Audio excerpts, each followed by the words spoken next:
Start करते हैं हम अपना क्वेश्चन नंबर 4। इसमें बोला कि एक गोलाकार गुब्बारे में हवा भरने पर उसकी जो त्रिज्या है वो क्या है 7 से 14 सेंटीमीटर हो जाती है। इन दोनों ही स्थितियों में हमें क्या करना है, अनुपात निकालना है। अनुपात को देखो अपॉन में रखा जाता है।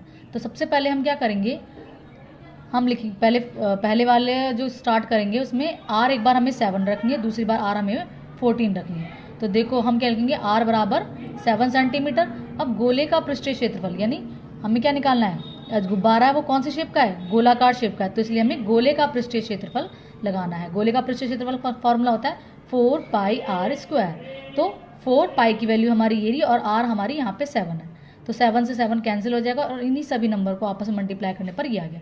यानी पहले वाली स्थिति में तो हमारा आ गया ये क्षेत्रफल।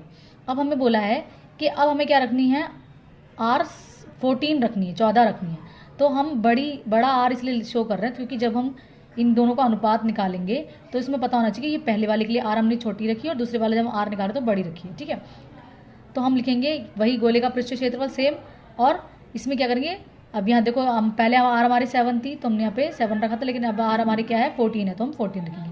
7 से 14 को डिवाइड किया तो 2 बार गया, तो ये 2, 22, 2 और 14 इन सबको आपस में मल्टीप्लाई करा तो हमारा ये आ गया। तो यानी पहले वाले का ये आ गया क्षेत्रफल और दूसरे वाले का ये आ गया क्षेत्रफल। अब हमें क्या करना है, इन दोनों का अनुपात निकालना है।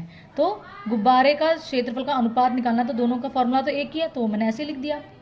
अब हमें जो आंसर निकला है ना, ये पहला वाला ऊपर रखेंगे, दूसरा वाला इसके नीचे रखेंगे। जब हमने इसको काटा है तो ये जो है वो इसी टेबल से 4 टाइम पर ये इतनी बार चला गया। अगर तो आप चाहो तो इसको 2 से भी काट सकते हो, तो वो क्या है कि तुम्हें ये 2, 16 ये अचानक तुम इतना कैसे आ गया, तो अगर हम 2 से काटोगे ना तो भी तुम्हारा आंसर कटने पर यही आंसर आएगा। तो यानी दोनों का क्षेत्रफल का अनुपात कितना आ गया, 1:4।